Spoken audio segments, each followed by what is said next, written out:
Hello दोस्तों, मैं आशीष कुमार अपने YouTube channel Bihar GK tricks में आपका स्वागत करता हूं। आज हम लोग आधुनिक भारत का इतिहास के अंतर्गत इसके तीसरे पार्ट को इस वीडियो में देखेंगे। तो यदि आप लोगों ने अब तक हमारा channel Bihar GK tricks subscribe नहीं किया है तो इसे सब्सक्राइब कर लें, साथ ही बेल आइकन को जरूर दबाएं। तो आइए वीडियो को स्टार्ट करते हैं। तो आज का पहला प्रश्न है, महारानी विक्टोरिया को भारत की सामग्री नियुक्त किया गया, कब किया गया? तो सही उत्तर है सी, 1877 में। ब्रिटिश संसद ने एक राज उपाधि अधिनियम पारित किया था जिससे महारानी विक्टोरिया को कैसरे हिंद की उपाधि से विभूषित किया गया था। लॉर्ड लिटन ने 1 जनवरी 1877 को दिल्ली में एक वैभवशाली दरबार का आयोजन करके उस उपाधि की घोषणा की थी। इसी समय दक्कन में भीषण अकाल पड़ा था। सरकार ने झूठे आडंबर और वैभव पर करोड़ रुपये व्यय किया, विशेषकर उस समय जब लोग भूखों मर रहे थे। आरजी प्रधान के अनुसार इस राज उपाधि अधिनियम और दिल्ली दरबार से एक राष्ट्रीय अपमान की गुप्त भावना सी जनता में फैल गई। कलकत्ता की एक पत्रिका ने इसकी तुलना उस घटना से की जब नीरो बंसी बजा रहा था और रोम जल रहा था। अब आइए चलते हैं अगले प्रश्न पर। तो अगला प्रश्न है, बम्बई प्रेसिडेंसी एसोसिएशन की स्थापना किसने की? तो इसका सही उत्तर है ई। 1885 ईस्वी में बम्बई प्रेसिडेंसी एसोसिएशन की स्थापना फिरोज शाह मेहता, केटी तैलंग और बदरुद्दीन तैयबजी ने किया था। इसका उद्देश्य लोगों में राजनीतिक विचारों का प्रचार प्रसार करना था। अब अगला प्रश्न है, भारत संघ के संस्थापक कौन थे? तो सही उत्तर है डी, सुरेंद्रनाथ बनर्जी। 26 जुलाई 1876 को सुरेंद्रनाथ बनर्जी ने आनंद मोहन बोस के सहयोग से इंडियन एसोसिएशन की स्थापना कलकत्ता में की थी। यह तत्कालीन संस्थाओं में सबसे महत्वपूर्ण थी, जिसे कांग्रेस से पूर्व अखिल भारतीय स्तर की संस्था का सम्मान प्राप्त था। इस संस्था ने सिविल सेवा परीक्षा प्रणाली में सुधार की मांग तथा एल्बर्ट बिल जैसे विवादों को लेकर आंदोलन चलाया था। इसलिए इंडियन एसोसिएशन अर्थात भारत संघ में जमींदारों के स्थान पर मध्यम वर्ग को प्रधानता दी गई थी। अब आइए चलते हैं अगले प्रश्न पर। तो अगला प्रश्न है, राष्ट्रीय कांग्रेस से पूर्व सबसे प्रमुख संस्था थी कौन सी? तो इसका सही उत्तर है डी अर्थात इंडियन एसोसिएशन ऑफ कलकत्ता। 26 जुलाई 1876 को सुरेंद्रनाथ बनर्जी ने आनंद मोहन बोस के सहयोग से इंडियन एसोसिएशन या भारत संघ की स्थापना कलकत्ता में की थी। यह तत्कालीन राजनीतिक संस्थाओं में सबसे प्रमुख एवं महत्वपूर्ण थी, जिसे कांग्रेस से पूर्व अखिल भारतीय स्तर की संस्था का सम्मान प्राप्त था। इस संस्था ने सिविल सेवा परीक्षा प्रणाली में सुधार की मांग तथा एल्बर्ट बिल विवाद जैसे मामलों को लेकर आंदोलन चलाया था। इंडियन एसोसिएशन में जमींदारों के स्थान पर मध्यम वर्ग की प्रधानता दी गई थी। अब अगला प्रश्न है, सुरेंद्रनाथ बनर्जी को किस वर्ष भारतीय सिविल सर्विसेज से हटाया गया? तो सही उत्तर है ए, 1874 ईस्वी में। सुरेंद्रनाथ बनर्जी द्वितीय भारतीय थे जिन्होंने ICS परीक्षा उत्तीर्ण की थी। इनकी प्रथम नियुक्ति सिलहट अर्थात बांग्लादेश में असिस्टेंट मजिस्ट्रेट के पद पर हुई थी।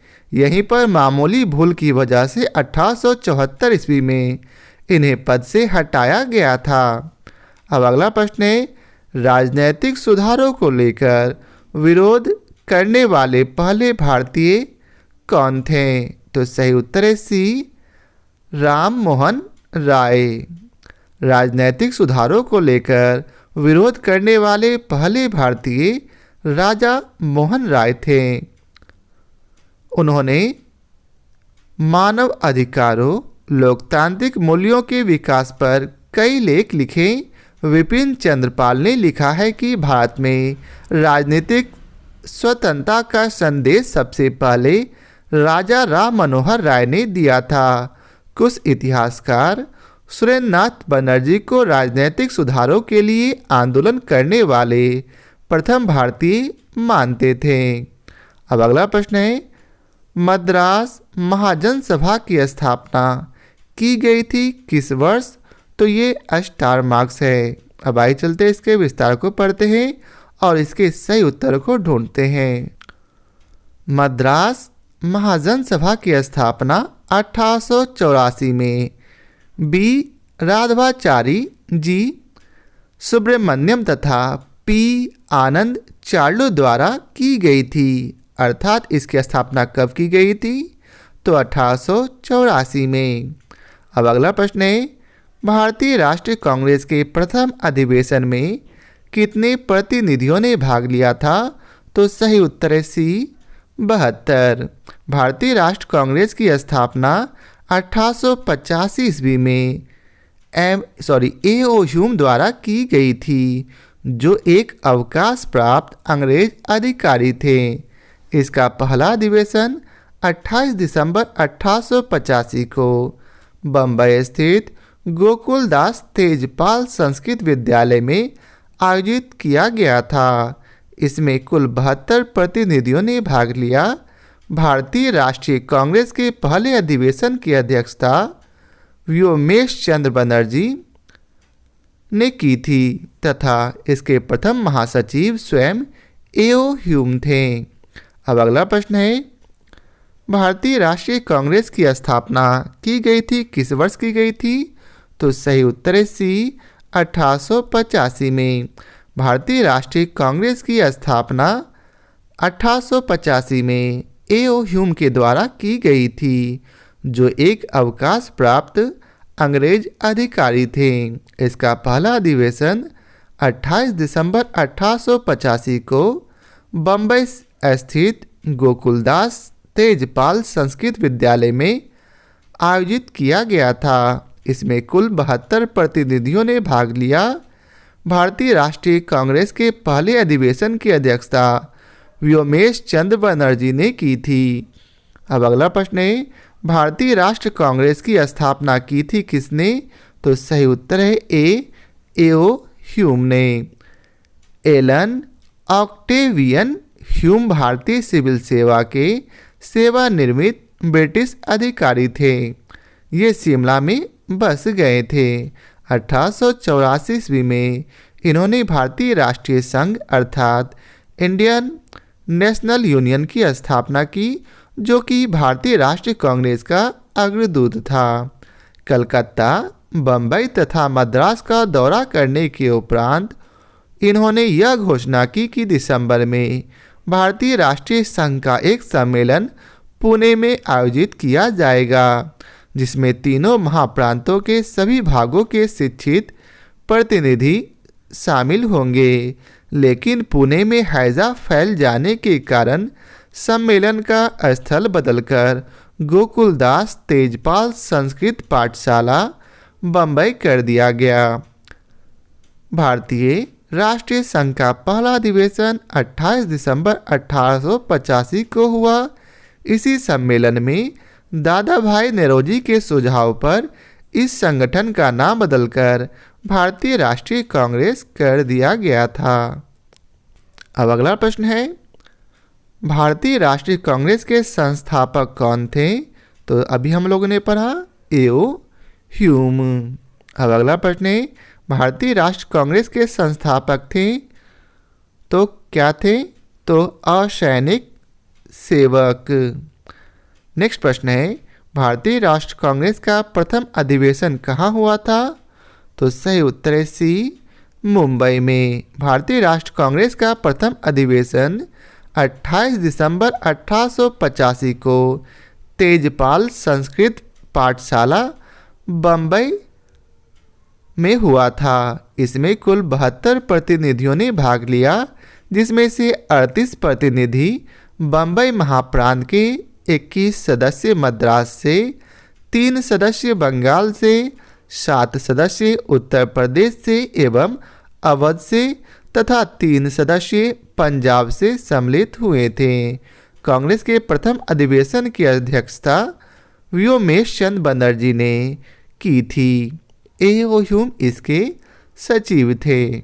अब अगला प्रश्न है, भारतीय राष्ट्र कांग्रेस के दूसरे अधिवेशन की अध्यक्षता किसने की? तो सही उत्तर है सी, दादा भाई नौरोजी ने।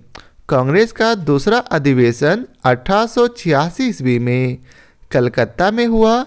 इसकी अध्यक्षता दादा भाई नौरोजी ने की थी। इसी अधिवेशन में इंडियन एसोसिएशन तथा भारतीय राष्ट्र कांग्रेस का विलय हुआ। इसके अतिरिक्त दादा भाई नौरोजी ने 1893 ईस्वी में लाहौर अधिवेशन तथा वर्ष 1906 में कलकत्ता अधिवेशन की अध्यक्षता की थी। अब अगला प्रश्न है, महात्मा गांधी ने भारतीय राष्ट्र कांग्रेस के किस अधिवेशन की अध्यक्षता की थी? तो सही उत्तर है बी, 1924 के बेलगांव अधिवेशन की अध्यक्षता। दिसंबर 1924 में बेलगांव में कांग्रेस के 39वें वार्षिक अधिवेशन की अध्यक्षता महात्मा गांधी ने की थी। इस अधिवेशन में एक प्रस्ताव द्वारा यह निश्चित किया गया कि गांधी जी के रचनात्मक कार्यों पर बल दिया जाए। इसी अधिवेशन में गांधी दास समझौते को अनुमोदित किया गया था। अब अगला प्रश्न है, इंडियन नेशनल कांग्रेस की प्रथम भारतीय महिला अध्यक्ष कौन थी? तो सही उत्तर है सी, सरोजनी नायडू। सरोजनी नायडू प्रख्यात कवयित्री और राष्ट्रवादी नेत्री थी। वर्ष 1925 में कानपुर में हुए भारतीय राष्ट्रीय कांग्रेस के 40वें वार्षिक अधिवेशन में वे कांग्रेस की प्रथम भारतीय महिला अध्यक्ष बनी। वे महात्मा गांधी की विश्वासपात्र और निष्ठावान सहयोगी थी। स्वतंत्रता संग्राम में भाग लेने पर इन्हें कई बार जेल भी जाना पड़ा। वर्ष 1947 से 49 में यह उत्तर प्रदेश की राज्यपाल भी रही थी। अब अगला प्रश्न है, भारतीय राष्ट्र कांग्रेस का 27वां अधिवेशन किस स्थान पर हुआ? तो सही उत्तर है डी, बांकीपुर में, जो कि पटना में ही है। भारतीय राष्ट्रीय कांग्रेस का 27वां अधिवेशन दिसंबर 1912 में बांकीपुर, बिहार में संपन्न हुआ था। इस अधिवेशन की अध्यक्षता आर.एन. मधोलकर ने की थी। इसी अधिवेशन में ए.ओ. ह्यूम को कांग्रेस का पिता कहा गया था। अब अगला प्रश्न है, पुस्तक property and un British rule in India किसने लिखी? तो सही उत्तर है बी, दादा भाई नौरोजी ने। Poverty and un British rule in India नामक पुस्तक के लेखक दादा भाई नौरोजी थे। अब अगला प्रश्न है, किसने कहा था कांग्रेस न तो लोगों द्वारा प्रेरित थी, न ही यह उनके द्वारा सोचा या योजनाबद्ध किया गया था? तो यह किसके द्वारा कहा गया? तो इसका सही उत्तर है बी, अर्थात सर सैयद अहमद। 1888 ईस्वी में सर सैयद अहमद खान ने एक संयुक्त भारतीय राजभक्त सभा बनाई, जिसका स्पष्ट उद्देश्य कांग्रेस के प्रचार को निष्फल बनाना था और लोगों को कांग्रेस से दूर रखना था। सैयद अहमद खान ने कहा था, कांग्रेस आंदोलन न तो लोगों द्वारा प्रेरित था और न ही यह उनके द्वारा सोचा या योजनाबद्ध किया गया था। अब अगला प्रश्न है, मुझे विश्वास है कि कांग्रेस अपने विनाश की तरफ जा रही है और मेरी यह बड़ी इच्छा भारत में रहते हुए होगी कि इसके शांतिप्रिय निधन के लिए इसका सहायक बनूं। यह किसने कहा था? तो सही उत्तर है सी, लॉर्ड कर्जन ने। अंग्रेज शासक समझते थे कि नरमपंथियों के नेतृत्व में कांग्रेस काफ़ी कमज़ोर है, जनता में इसकी पैठ नहीं है, अतः इसे खत्म किया जा सकता है। इस नीति के सबसे बड़े प्रवक्ता थे लॉर्ड कर्जन। वर्ष 1900 में कर्जन ने कहा था, मुझे विश्वास है कि कांग्रेस अपने विनाश की तरफ जा रही है और मेरी यह बड़ी इच्छा भारत में रहते रहोगी कि इसके शांतिप्रिय निधन के लिए इसका सहायक बनूं। वर्ष 1903 में उन्होंने मद्रास के गवर्नर को लिखा, जब से मैं भारत आया हूँ मेरी नीति यही रही है कि किसी भी तरह कांग्रेस को नपुंसक बना दूं। कर्जन ने कांग्रेस अध्यक्ष के नेतृत्व में प्रतिनिधिमंडल से मिलने से इनकार कर दिया था। अब अगला प्रश्न है, निम्न में से किस वायसराय के कार्यकाल में भारतीयों को राय बहादुर और खान बहादुर उपाधियां प्रदान करना प्रारंभ हुआ? तो इसका सही उत्तर है बी, लॉर्ड लिटन के समय में। लॉर्ड लिटन के कार्यकाल में भारतीयों को राय बहादुर और खान बहादुर की उपाधियां प्रदान करना प्रारंभ हुआ था। वर्नाकुलर प्रेस एक्ट 1878 ईस्वी में लॉर्ड लिटन के काल में पारित किया गया था। अब अगला प्रश्न है, अधिकतर नरमपंथी नेता थे? तो सही उत्तर है बी, शहरी क्षेत्रों से। उदारवादी राजनीति या फिर राजनीतिक भिक्षावृत्ति के युग में अधिकांश नरमपंथी नेता यथा दादा भाई नौरोजी, फिरोज शाह मेहता, दीनशाह वाशा, व्योमेश बनर्जी और सुरेंद्रनाथ बनर्जी जैसे नेता शहरी क्षेत्रों से संबंध रखते थे। इस काल में कांग्रेस पर समृद्धशाली मध्य वर्गीय बुद्धिजीवियों का, जिसमें वकील, डॉक्टर, इंजीनियर, पत्रकार एवं साहित्यिक व्यक्ति सम्मिलित थे, का अधिकार था। उपाधियां और बड़े बड़े पद इन लोगों के लिए आकर्षण रखते थे। कांग्रेस में आने वाले ये प्रतिनिधि बड़े बड़े नगरों से आते थे और जनसाधारण से इनका कोई संपर्क नहीं था। फिरोज शाह मेहता ने स्वयं कहा था, कांग्रेस की आवाज़ जनता की आवाज़ नहीं है, परंतु उनके साथ रहने वाले अन्य देशवासियों का यह कर्तव्य है कि वे इनकी भावनाओं को समझें और उन्हें व्यक्त करें और उनके उपचार का प्रयत्न करें। अब अगला प्रश्न है, निम्न में से कौन उग्रपंथी नहीं था? तो इसका सही उत्तर है डी, गोपाल कृष्ण गोखले। गोपाल कृष्ण गोखले उदारवादी खेमे से संबंधित थे। यह समभाव और मृदु न्यायप्रियता में विश्वास करते थे। उन्हें पूर्ण विश्वास था कि देश का पुनरुद्धार उत्तेजना के बवंडरों में नहीं हो सकता। वे साधन और शादी दोनों की पवित्रता में विश्वास करते थे। इन्हीं विचारों से प्रभावित होकर गांधी जी उनके शिष्य बन गए। इन्होंने 1889 ईस्वी के इलाहाबाद कांग्रेस अधिवेशन के मंच से राजनीति में भाग लिया। 1897 ईस्वी में उन्हें और वाचा को भारतीय व्यय के लिए नियुक्त वेलबी आयोग के सम्मुख साक्ष्य देने को कहा गया। वर्ष 1902 में वह बम्बई संविधान परिषद के लिए और कालांतर में इंपीरियल लेजिस्लेटिव काउंसिल के लिए चुने गए थे। अब अगला प्रश्न है, भारत सेवक समाज की स्थापना किसने की थी? तो सही उत्तर है सी, गोपाल कृष्ण गोखले ने।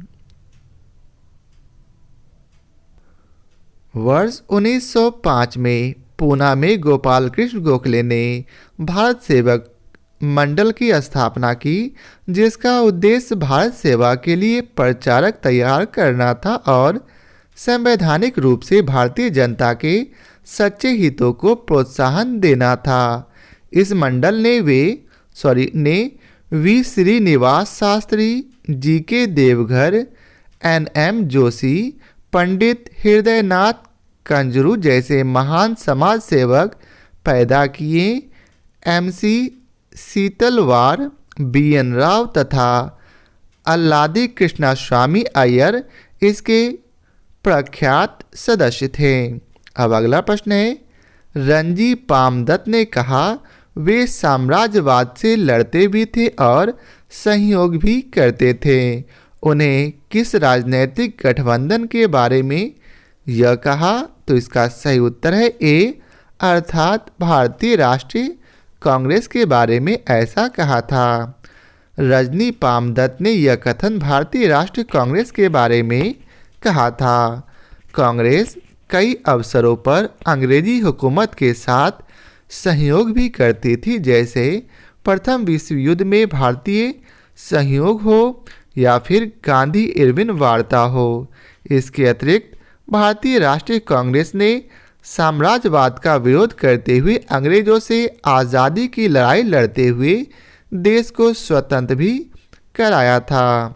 अब अगला प्रश्न है, भारतीय राष्ट्रीय आंदोलन गर्मपंथियों के प्रभावाधीन आया कब? तो इसका सही उत्तर है ए, 1906 के बाद। वर्ष 1906 के बाद भारतीय राजनीति में कांग्रेस के भीतर गरम दल का प्रभाव पड़ा। गरम दल का नेतृत्व प्रमुख कांग्रेसी नेताओं बाल गंगाधर तिलक, लाला लाजपत राय, विपिन चंद्र पाल तथा अरविंद घोष ने मिलकर किया था। इन नेताओं ने स्वराज्य को अपना लक्ष्य बनाया। तिलक ने नारा दिया, स्वराज मेरा जन्मसिद्ध अधिकार है और मैं इसे लेकर रहूँगा। अब अगला प्रश्न है, बाल गंगाधर तिलक लोकमान्य तिलक के नाम से जाना जाने लगा जब? तो इसका सही उत्तर है ई। अब आइए चलते इसके विस्तार को पढ़ते हैं। ब्रिटिश सरकार ने बाल गंगाधर तिलक को पुणे के असिस्टेंट कलेक्टर रैंड की हत्या के मामले में अभियुक्त बनाया। तिलक को दोषी पाया गया और उन्हें 18 माह के कठोर कारावास की सजा सुनाई थी। जब वे जेल से बाहर आए तो वे एक राष्ट्रीय नायक के रूप में उभरे और उन्हें लोकमान्य की उपाधि प्राप्त हुई थी। इस तरह किसी एक घटना नहीं बल्कि अनेक राष्ट्रवादी कार्यों के बाद तिलक को लोकमान्य की उपाधि दी गई थी। अब अगला प्रश्न है, निम्नलिखित में से कौन सा नेता कांग्रेस के गरम दल से संबंधित था? तो सही उत्तर है ए, अरविंद घोष। अरविंद घोष कांग्रेस के गरम दल के नेता थे। वह गरम दल के 4 स्तंभों अर्थात लाला लाजपत राय, बाल गंगाधर तिलक, विपिन चंद्रपाल और अरविंद घोष में से एक थे। 1893 से 94 ईस्वी में अपने लेख में उन्होंने कहा था कि कांग्रेस श्रमिक वर्ग से दूर है, अराष्ट्रवादी है और पूर्णतया असफल रही है और इसकी शासकों को अप्रसन्न करने के भय से स्पष्ट न कहने की नीति को कायरता की संज्ञा दी। इनके अनुसार कांग्रेस क्षय रोग से मरने वाली है। वर्ष 1908 में पुलिस द्वारा मनिक तल्ला उद्यान में छापा मारकर जिन 34 लोगों को गिरफ्तार किया उनमें अरविंद घोष भी थे। सभी के ऊपर अलीपुर षड्यंत्र करने के मामले में मुकदमा चला। अरविंद घोष को 1 वर्ष की सजा हुई, किंतु बाद में साक्ष्य के अभाव में उन्हें छोड़ दिया गया। कालांतर में वे आतंकवादी क्रियाकलापों से अलग होकर सन्यासी बन गए तथा पौंडीचेरी चले गए। अब अगला प्रश्न है, नेशनल काउंसिल ऑफ एजुकेशन की स्थापना कब हुई? तो सही उत्तर है डी 15 अगस्त 1906 को। राष्ट्रीय शिक्षा के क्षेत्र में सर्वप्रथम 8 नवंबर 1905 को रंगपुर नेशनल स्कूल की स्थापना हुई। 16 नवंबर 1905 में कलकत्ता में एक सम्मेलन का आयोजन किया गया। इस सम्मेलन में राष्ट्रीय साहित्यिक, वैज्ञानिक और तकनीकी शिक्षा देने के लिए राष्ट्रीय शिक्षा परिषद स्थापित करने का फैसला हुआ। 15 अगस्त 1906 को सद्गुरु दास बनर्जी द्वारा राष्ट्रीय शिक्षा परिषद की स्थापना की गई थी। अब अगला प्रश्न है, राष्ट्रीय आंदोलन में निम्न में से किसको नरम दलीय के तौर पर नहीं जाना जाता था? तो सही उत्तर है बाल गंगाधर तिलक को। उग्रवाद के 4 प्रमुख स्तंभों अर्थात लाला लाजपत राय, बाल गंगाधर तिलक, विपिन चंद्र पाल तथा अरविंद घोष में बाल गंगाधर तिलक इस विचारधारा के अग्रदूत थे। उन्हें कांग्रेस की अनुनय विनय नीति की आलोचना की। तिलक ने कांग्रेस के बारे में कहा था कि यदि हम वर्ष में एक बार मेढक की तरह टर्राएं तो हमें कुछ नहीं मिलेगा। दादा भाई नौरोजी तथा गोपाल कृष्ण गोखले कांग्रेस के उदारवादी दल के नेता थे, जबकि एमजी रनाडे समाज सुधारक थे। अब अगला प्रश्न है, कांग्रेस के नरम दल के नेताओं की आंदोलन की पद्धति थी, कौन सी पद्धति थी? तो सही उत्तर है बी राजा वामवध्य आंदोलन। कांग्रेस के नरम दल के नेताओं की आंदोलन की प्रमुख पद्धति राज वामवध्य आंदोलन अर्थात कॉन्स्टिट्यूशनल एजिटेशन अर्थात प्रशासन में भारतीयों की भागीदारी की मांग तथा जनता में राजनीतिक जागरूकता उत्पन्न करना था। अब अगला प्रश्न है, शेरे पंजाब के नाम से इनमें से कौन मशहूर थे? तो सही उत्तर है सी लाला लाजपत राय। लाला लाजपत राय शेरे पंजाब के नाम से भी जाने जाते थे। ये भारतीय राष्ट्रीय कांग्रेस में गर्म दल के नेता तथा पूरे पंजाब के प्रतिनिधि थे। इन्हें पंजाब केसरी भी कहा जाता है। साइमन कमीशन के विरोध में एक जुलूस का नेतृत्व करते समय लालाजी लाठियों के प्रहार से घायल हो गए, जिसके परिणाम स्वरूप 27 नवंबर 1928 को उनका देहांत हो गया। अब अगला प्रश्न है, अभिनव भारत से कौन संबंधित है? तो इसका सही उत्तर है ए बी.डी. सावरकर। अभिनव भारत की स्थापना 1904 में कहाँ की गई? तो नासिक महाराष्ट्र में। इसके संस्थापक थे वी.डी. सावरकर। वी.डी. सावरकर अर्थात विनायक दामोदर सावरकर द्वारा 1899 ईस्वी में स्थापित मित्र मेला ही वर्ष 1904 में एक गुप्त सभा अभिनव भारत में परिवर्तित हो गई। अब अगला प्रश्न है, मुजफ्फरपुर में किंग्स फोर्ट की हत्या का प्रयास कब किया गया? तो इसका सही उत्तर है ए 1908 में।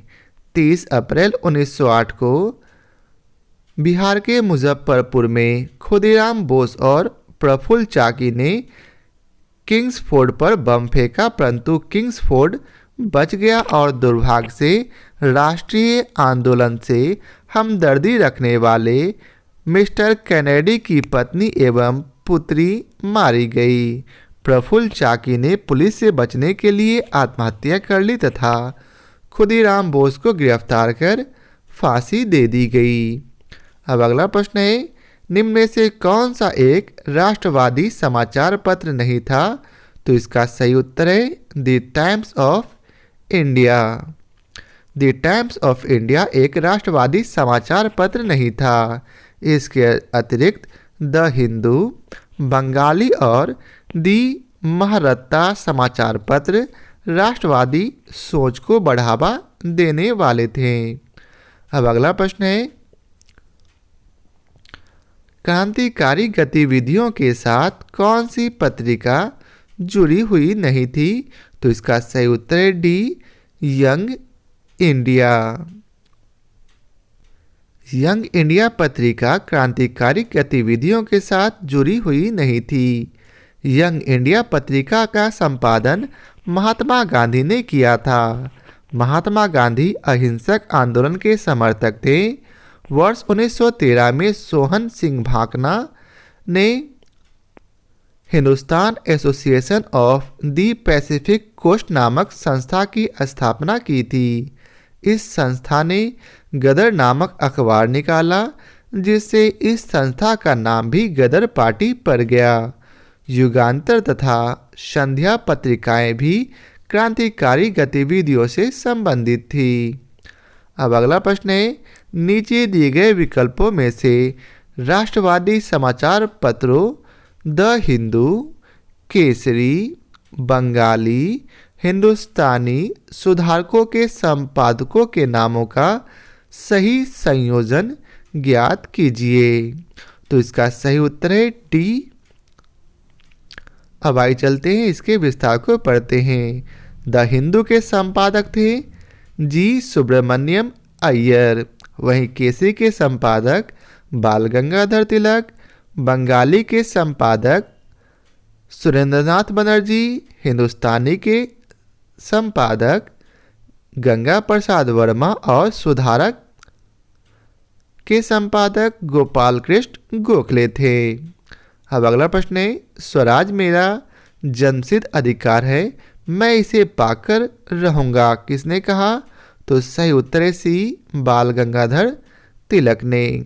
भारतीय राष्ट्र कांग्रेस के लखनऊ अधिवेशन 1916 में बाल गंगाधर तिलक ने कहा था, स्वराज मेरा जन्मसिद्ध अधिकार है और मैं उसे लेकर रहूंगा। तिलक राजनैतिक उग्रवाद तथा आक्रामक राष्ट्रवाद में विश्वास करते थे। इस अधिवेशन में उग्रवादियों की पुनः कांग्रेस में वापसी हुई और तिलक एवं एनी बेसेंट के प्रयासों से कांग्रेस तथा मुस्लिम लीग के बीच समझौता हुआ था। यह समझौता लखनऊ समझौता या फिर कांग्रेस लीग समझौता के नाम से भी प्रसिद्ध है। अब अगला प्रश्न है, स्वराज मेरा जन्मसिद्ध अधिकार है और मैं इसे लेकर रहूंगा, किसने कहा था? तो सही उत्तर है सी, बाल गंगाधर तिलक ने। भारतीय राष्ट्र कांग्रेस के लखनऊ अधिवेशन 1916 में बाल गंगाधर तिलक ने कहा था, स्वराज मेरा जन्मसिद्ध अधिकार है और मैं इसे लेकर रहूंगा। इस अधिवेशन में उग्रवादियों की पुनः कांग्रेस में वापसी हुई तथा तिलक एवं एनी बेसेंट के प्रयासों से कांग्रेस तथा मुस्लिम लीग के बीच समझौता हुआ था। यह समझौता लखनऊ समझौता या फिर कांग्रेस लीग समझौता के नाम से भी प्रसिद्ध है। अब अगला प्रश्न है, भारतीय क्रांति की जननी किसे कहा गया? तो सही उत्तर है मैडम भिकाजी रुस्तम कामा को। मैडम कामा का जन्म 24 सितंबर 1861 को हुआ था। उनके माता पिता पारसी थे। सोहराबजी प्रेमजी पटेल उनके पिता थे। उनका विवाह रुस्तम की आर कामा से हुआ, जो वकील और सामाजिक कार्यकर्ता थे। मैडम कामा ने राष्ट्रीय आंदोलन के महान अग्रणी भारतीय नेता दादा भाई नौरोजी की निजी सचिव के रूप में सेवा की थी। बाद में वे कुछ देशभक्त विद्यार्थियों एवं यूरोपियन बौद्धिक लोगों के संपर्क में आकर राष्ट्रीय आंदोलन से जुड़ गए।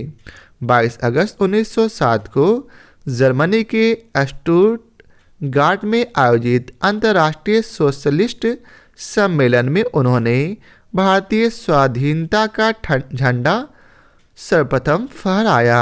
यहाँ फहराया गया यह झंडा कलकत्ता झंडे का परिवर्तित रूप था। इन्हें भारतीय क्रांति की मां अर्थात मदर ऑफ इंडियन रिवॉल्यूशनरी कहा जाता है। अब अगला प्रश्न है, मैडम कामा ने भारत के तिरंगी स्वतंत्रता ध्वज को कहाँ फहराया था? तो सही उत्तर है सी, स्टुटगार्ट में। अब अगला प्रश्न है, मैडम कामा ने 1907 में प्रथम तिरंगा ध्वज कहाँ फहराया था? तो अभी हम लोगों ने पढ़ा स्टुटगार्ट में। नेक्स्ट प्रश्न है, लंदन में इंडिया हाउस के संस्थापक कौन थे? तो सही उत्तर है ए, श्यामजी कृष्ण वर्मा। फरवरी 1905 में लंदन में श्यामजी कृष्ण वर्मा ने इंडियन होम रूल सोसाइटी की स्थापना की। इन्होंने इंडिया हाउस की भी स्थापना की थी। यहाँ से एक समाचार पत्र सोशियोलॉजिस्ट का प्रकाशन भी प्रारंभ किया गया था। लंदन में सरकारी तंत्र के विशेष सक्रिय होने के कारण श्यामजी वहां से पेरिस और अंततः जेनेवा चले गए थे। अब अगला प्रश्न है, बंग भंग के बाद कौन सा आंदोलन शुरू हुआ था? तो सही उत्तर है बी, स्वदेशी आंदोलन। ब्रिटिश सरकार ने 20 जुलाई 1905 को बंगाल विभाजन के निर्णय की घोषणा कर दी थी। 7 अगस्त 1905 को कलकत्ता के टाउन हॉल में एक ऐतिहासिक बैठक में स्वदेशी आंदोलन की विधिवत घोषणा कर दी गई थी। इसमें ऐतिहासिक बहिष्कार प्रस्ताव पारित हुआ। इसी के बाद से बंगाल के विभिन्न क्षेत्रों में बंग भंग विरोधी आंदोलन औपचारिक रूप से एकजुट होकर प्रारंभ हो गया। 16 अक्टूबर 1905 को बंगाल विभाजन प्रभावी हो गया। अब अगला प्रश्न है, लॉर्ड कर्जन द्वारा 1905 में किया गया बंगाल विभाजन किस वर्ष रद्द हुआ? तो सही उत्तर है ए, 1911 में। दिसंबर 1911 में ब्रिटिश सम्राट जॉर्ज पंचम और महारानी मेरी के भारत आगमन पर उनके स्वागत हेतु दिल्ली में एक दरबार का आयोजन किया गया। दिल्ली दरबार में ही 12 दिसंबर 1911 को सम्राट ने बंगाल विभाजन को रद्द घोषित किया। साथ ही कलकत्ता की जगह दिल्ली को भारत की नई राजधानी बनाए जाने की घोषणा की थी। घोषणा के अनुरूप बंगाल को एक नए प्रांत के रूप में पुनर्गठित किया गया। उड़ीसा तथा बिहार को इससे अलग कर दिया गया। असम को एक नया प्रांत बनाया गया, जैसा कि उसकी स्थिति 1874 ईस्वी में थी, तथा सिलहट को इसमें जोड़ दिया गया था। अब अगला प्रश्न है, कांग्रेस ने स्वराज प्रस्ताव वर्ष 1905 में पारित किया। प्रस्ताव का उद्देश्य क्या था? तो इसका सही उत्तर है बी, स्वशासन सुनिश्चित करना। कांग्रेस ने स्वराज संबंधी प्रस्ताव पर सर्वप्रथम 1905 में बनारस अधिवेशन में चर्चा की एवं वर्ष 1906 में कलकत्ता के अधिवेशन में प्रस्ताव पारित कर दिया गया। इस प्रस्ताव के साथ स्वदेशी बहिष्कार तथा राष्ट्रीय शिक्षा संबंधी प्रस्ताव भी पारित किए गए। अब अगला प्रश्न है, 20वीं सदी के प्रारंभिक वर्षों में कांग्रेस के विभाजन की प्रक्रिया शुरू हुई। तो इसका सही उत्तर है डी, अर्थात उपरोक्त सभी, अर्थात कांग्रेस आंदोलन की रणनीतियों पर, कांग्रेस आंदोलन के उद्देश्यों पर और कांग्रेस आंदोलन के लोगों की भागीदारी पर। 20वीं सदी की प्रारंभिक वर्षों में कांग्रेस के विभाजन का एक प्रमुख कारण नरमपंथियों का अपने रणनीतियों, उद्देश्यों और आम जनता को अपने साथ रख पाने में असफल होना था। नरमपंथियों ने आम जनता के बीच काम नहीं किया। नरमपंथी राजनीति घटनाक्रमों के अनुरूप अपनी रणनीति में फेरबदल नहीं कर पाते थे। वे यह महसूस न कर सके कि उनकी उपलब्धियों ने ही उनकी राजनीति को अव्यवहारिक बना दिया है। नरमपंथी और गर्मपंथी की सोच और अनुमान पारस्परिक मतभेद के दृष्टिकोण और राष्ट्रवादी दृष्टिकोण दोनों से ही गलत थे। नरमपंथी यह समझ नहीं पाए कि सरकार गर्मपंथियों के भय के कारण ही उनसे बातचीत कर रही है और गर्मपंथियां यह नहीं समझ पाए कि उनके संघर्ष में नरमपंथी उनके लिए कवच का काम कर सकते हैं। फलस्वरूप वर्ष 1907 के सूरत अधिवेशन में कांग्रेस का विभाजन हो गया। अब अगला प्रश्न है, मुसलमान यदि खुश और संतुष्ट हैं तो भारत में ब्रिटिश शक्ति का महत्तम बचाव होगा। यह किसने कहा था? तो इसका सही उत्तर है सी, डब्ल्यू हंटर ने। डब्ल्यू हंटर ने अपनी पुस्तक द इंडियन मुसलमान में लिखा था कि मुसलमान यदि खुश और संतुष्ट है तो भारत में ब्रिटिश शक्ति का महत्तम बचाव होगा। अब अगला प्रश्न है, किस वर्ष हिंदुस्तान रिपब्लिकन एसोसिएशन की स्थापना हुई? तो सही उत्तर है बी, 1924 में। देश में उचित ढंग से क्रांतिकारी आंदोलन का संचालन करने के उद्देश्य से अक्टूबर 1924 में युवा क्रांतिकारियों ने कानपुर में एक सम्मेलन बुलाया तथा हिंदुस्तान रिपब्लिकन एसोसिएशन नामक क्रांतिकारी संगठन की स्थापना की, जिसके संस्थापक सचिंद्र सान्याल, राम प्रसाद बिस्मिल, जोगेश चंद्र चटर्जी तथा चंद्रशेखर आजाद थे। अब अगला प्रश्न है, बंगाल विभाजन की घोषणा की गई कब की गई? तो सही उत्तर है 19 जुलाई 1905 को। बंगाल विभाजन का प्रस्ताव 3 दिसंबर 1903 को ब्रिटिश संसद में रखा गया। इसकी औपचारिक घोषणा 20 जुलाई, जहां कुछ स्रोतों में 19 जुलाई भी है, 1905 को की गई थी। इसका उद्देश्य बंगाल प्रेसिडेंसी में फैल रहे राष्ट्रवाद को विभाजित करना था।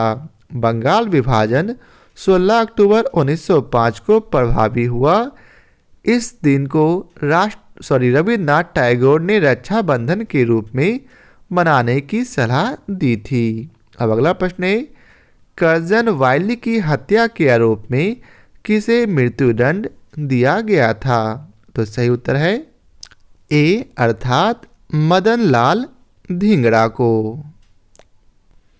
कर्जन वायली की हत्या 1 जुलाई 1909 को लंदन में मदन लाल धिंगड़ा ने गोली मारकर कर दिया।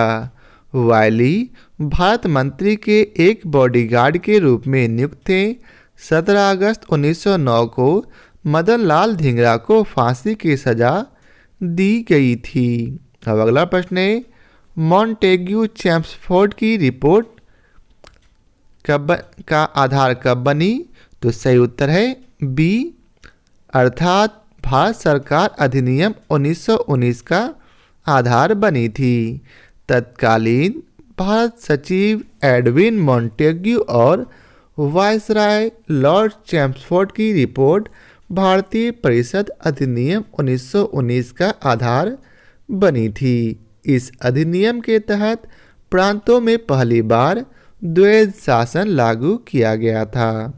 अब अगला प्रश्न है, new lamps of old lake श्रृंखला में सर्वहारा वर्ग के साथ संपर्क से बाहर होने के लिए कांग्रेस की आलोचना की गई। इन लेखों का लेखक कौन था? तो सही उत्तर है ए अरविंद घोष। तत्कालीन भारतीय परिस्थितियों के कारण एवं कांग्रेस की साम्राज्यवादी शक्तियों के समक्ष दुलमुल रवैया अपनाने के कारण अरविंद घोष ने अपनी लेख श्रृंखला अर्थात न्यू लैम्प्स फॉर ओल्ड में कांग्रेस की आलोचना की थी। अब अगला प्रश्न है, काकोरी ट्रेन डकैती कांड में किन क्रांतिकारियों को फांसी की सजा दी गई थी? तो सही उत्तर है ए राम प्रसाद बिस्मिल और अशफाक उल्लाह को।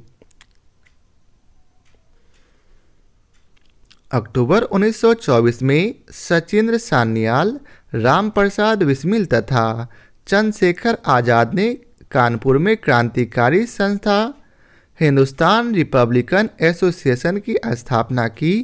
इस संस्था द्वारा 9 अगस्त 1925 को उत्तर रेलवे के लखनऊ सहारनपुर संभाग के काकोरी नामक स्थान पर 8 down Saharanpur Lucknow passenger train पर डकैती डालकर सरकारी खजाना लूट लिया गया।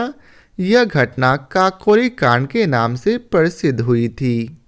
इस कांड में 29 क्रांतिकारियों को गिरफ्तार किया गया, जिसमें राम प्रसाद बिस्मिल, अशफाक उल्लाह, रोशन लाल तथा राजेंद्र लिहड़िया को फांसी हुई, जबकि चंद्रशेखर आज़ाद फरार हो गए। अब अगला प्रश्न है, हिंदुस्तान सोशलिस्ट रिपब्लिकन आर्मी के संस्थापक नेताओं में एक थे कौन? तो सही उत्तर है बी, भगत सिंह। काकोरी कांड के बाद पुलिस द्वारा चलाए गए दमन चक्र के फलस्वरूप हिंदुस्तान रिपब्लिकन एसोसिएशन का अस्तित्व कुछ समय के लिए समाप्त हो गया, किंतु बाद में विजय कुमार सिंह, शिव वर्मा, जयदेव कपूर, भगत सिंह, भगवती चरण बोहरा तथा सुखदेव ने चंद्रशेखर आज़ाद के नेतृत्व में HRA अर्थात हिंदुस्तान रिपब्लिकन एसोसिएशन को पुनः संगठित करने का कार्य शुरू किया। सितंबर 1928 ईस्वी में फिरोज शाह कोटला मैदान, जो कि दिल्ली में है, चंद्रशेखर आज़ाद के नेतृत्व में एक बैठक हुई, जिसमें HRA का नाम बदलकर हिंदुस्तान सोशलिस्ट रिपब्लिकन एसोसिएशन अर्थात HSRA रखा गया था। अब अगला प्रश्न है, निम्नलिखित पंक्तियों को किसने लिखा था? सरफरोशी की तमन्ना अब हमारे दिल में है, देखना है जोर कितना बाजुए कातिल में है। तो किसने लिखा? तो सही उत्तर है ए, बिस्मिल ने। उपयुक्त गजल की पंक्तियां शायर बिस्मिल अजीमाबादी की थी। बिस्मिल अजीमाबादी का वास्तविक नाम सैयद शाह मोहम्मद हसन था। वो वर्ष 1901 में पटना से 30 किलोमीटर दूर हरदास बिनाहा गांव में पैदा हुए थे। यह गज़ल उर्दू में लिखा गई थी एवं वर्ष 1922 में काजी अब्दुल गफ्फार की पत्रिका सभा में छपी थी। अब अगला प्रश्न है, प्रसिद्ध गीत सरफरोशी की तमन्ना अब हमारे दिल में है के रचयिता कौन थे? तो सही उत्तर है डी, राम प्रसाद बिस्मिल। अब अगला प्रश्न है, इनकलाब जिंदाबाद का नारा किसने दिया? तो सही उत्तर है सी, भगत सिंह ने। इनकलाब जिंदाबाद की रचना प्रसिद्ध कवि मोहम्मद इकबाल ने की थी, किंतु पहली बार इसे नारे के रूप में प्रयोग भगत सिंह ने किया था। उन्होंने ही इस नारे को चर्चित बनाया था। अब अगला प्रश्न है, भगत सिंह, राजगुरु तथा सुखदेव को कब फांसी दी गई? तो सही उत्तर है ए, 23 मार्च 1931 को। हिंदुस्तान सोशलिस्ट रिपब्लिकन एसोसिएशन के 2 सदस्य भगत सिंह तथा बटुकेश्वर दत्त ने 8 अप्रैल 1929 को केंद्रीय विधानसभा पर बम फेंके। दोनों को गिरफ्तार कर केंद्रीय असेंबली बम कांड के अंतर्गत मुकदमा चलाया गया। बाद में HSRA के अन्य सदस्यों को भी गिरफ्तार कर क्रांतिकारियों के ऊपर लाहौर षड्यंत्र कांड के अंतर्गत मुकदमा चलाया गया। वर्ष 1930 में लाहौर षड्यंत्र कांड का निर्णय आया, जिसमें भगत सिंह, राजगुरु और सुखदेव को फांसी की सजा सुनाई गई थी। 23 मार्च 1931 को तीनों को फांसी दे दी गई। उनकी फांसी की समाचार से संपूर्ण देश मृत्यु सदृश उदासी में डूब गया। अब अगला प्रश्न है, सरकार के विरोध में असेंबली में बम फेंकने के समय भगत सिंह की उम्र क्या थी? तो सही उत्तर है बी 21 साल से थोड़ा ज़्यादा। भगत सिंह भारत के एक प्रमुख स्वतंत्रता सेनानी क्रांतिकारी थे। उनका जन्म सितंबर 1907 में हुआ था। भगत सिंह तथा बटुकेश्वर दत्त ने 8 अप्रैल 1929 को केंद्रीय विधानसभा में बम फेंका था। इस प्रकार केंद्रीय विधानसभा में बम फेंकने के समय भगत सिंह की उम्र 21 वर्ष से थोड़ा ज़्यादा थी। अब अगला प्रश्न है, अनुशीलन समिति थी क्या थी? तो इसका सही उत्तर है डी अर्थात एक क्रांतिकारी संगठन। अनुशीलन समिति एक क्रांतिकारी संगठन थी। बंगाल में कुल 19 समितियों के होने के प्रमाण मिलते हैं, जिसे आपको ग्राफ के माध्यम से दर्शाया गया है। तो आप लोग चाहें तो इसका स्क्रीनशॉट ले सकते हैं। इसे मैं थोड़ा छोटा कर देता हूं। अब आइए चलते हैं अगले प्रश्न पर। तो अगला प्रश्न है, चटगांव शस्त्र छापामारी की योजना बनाई गई थी किनके द्वारा? तो सही उत्तर है ए सूर्यसेन के द्वारा। चटगांव शस्त्रागार धावे को मास्टर दा के नाम से प्रसिद्ध सूरसेन ने आयोजित किया था। सूरसेन ने बंगाल में इंडियन रिपब्लिकन आर्मी की स्थापना की थी।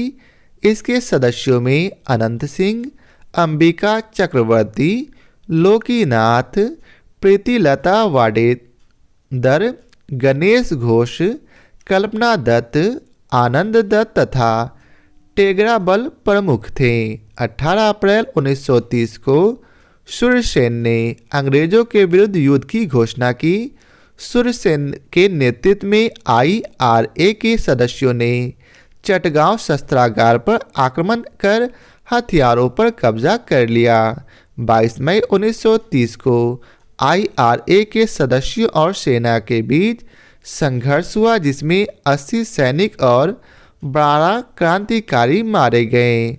16 फरवरी 1933 को सूरसेन को गिरफ्तार कर लिया गया। उनके ऊपर मुकदमा चला और 12 जनवरी 1934 को उन्हें फांसी दे दी गई। अब अगला प्रश्न है, निष्क्रिय विरोध के सिद्धांत का प्रतिपादन किसने किया? तो सही उत्तर है डी अरविंद घोष ने। निष्क्रिय विरोध के सिद्धांत का प्रतिपादन अरविंद घोष ने अपनी पुस्तक वंदे मातरम में किया है। उनका मानना था कि अंग्रेजों को भारत अविलंब छोड़ देना चाहिए। जब तक अंग्रेज ऐसा नहीं करते तब तक उनके विरुद्ध विरोध प्रदर्शन करते रहना चाहिए। अब अगला प्रश्न है, गदर पार्टी की स्थापना हुई वर्ष कब? तो सही उत्तर है बी 1913 में। वर्ष 1913 में सोहन सिंह भाखना के नेतृत्व में पोर्टलैंड में Hindustan Association of the Pacific Coast नामक संस्था की स्थापना हुई थी। इस संस्था ने गदर नामक एक अखबार निकाला, जिससे इस संस्था का नाम भी गदर पार्टी पड़ गया। लाला हरदयाल इस संस्था के मनीषी अर्थात पथ प्रदर्शक थे। अन्य सदस्यों में रामचंद्र, बरकतुल्ला, रास बिहारी बोस, राजा महेंद्र प्रताप, अब्दुल रहमान, मैडम भिकाजी कामा, भाई परमानंद करतार सिंह सराभा तथा पंडित काशीराम प्रमुख थे। अब अगला प्रश्न है, गदर क्रांति छिड़ने का सबसे महत्वपूर्ण कारण क्या था? तो सही उत्तर है सी प्रथम महायुद्ध का शुरू होना। स्वदेशी आंदोलन के निष्क्रिय होने से भारतीय राष्ट्रवाद के प्रहरी भी निष्क्रिय हो गए। वर्ष 1914 ईस्वी में अचानक छिड़े प्रथम विश्व युद्ध ने भारतीय राष्ट्रीयता के प्रहरियों को झकझोरा, उन्हें उद्वेलित किया। उस समय यह धारणा प्रचलित थी कि ब्रिटेन पर किसी भी तरह का संकट भारत के हित में है। उनके लिए एक मौका है। इस मौके का कई जगहों पर कई तरह से फायदा उठाया गया। उत्तरी अमेरिका में गदर क्रांतिकारियों और भारत में लोकमान्य तिलक एनी बेसेंट व उनके स्वदेशी संगठनों ने इस मौके का लाभ उठाया। गदर क्रांतिकारियों ने सशस्त्र संघर्ष के माध्यम से अंग्रेजी हुकूमत को उखाड़ फेंकने का प्रयास किया। अब अगला प्रश्न है, किसने कहा था स्वराज मेरा जन्मसिद्ध अधिकार है और इसे मैं लेकर रहूँगा? तो इसका सही डी अर्थात बाल गंगाधर तिलक। वर्ष 1906 के बाद भारतीय राजनीति में कांग्रेस के भीतर उग्रवादी दल के उदय के साथ साथ देश में क्रांतिकारी उग्रवादी दलों का आविर्भाव हुआ। 4 प्रमुख कांग्रेसी नेताओं बाल गंगाधर तिलक, लाला लाजपत राय, विपिन चंद्र पाल एवं अरविंद घोष ने इस आंदोलन का नेतृत्व किया। इन नेताओं ने स्वराज प्राप्ति को अलग लक्ष्य बनाया। तिलक ने नारा दिया कि स्वराज मेरा जन्मसिद्ध अधिकार है और इसे मैं लेकर रहूँगा। अब अगला प्रश्न है, स्वराज मेरा जन्मसिद्ध अधिकार है और इसे मैं लेकर रहूँगा, यह वक्तव्य किसने अर्थात किससे संबंधित है? तो अभी हम लोगों ने पढ़ा सी बाल गंगाधर तिलक से। नेक्स्ट प्रश्न है, स्वराज आम जनता के लिए होना चाहिए केवल वर्गों के लिए नहीं के प्रसिद्ध सूत्र की घोषणा की किसने?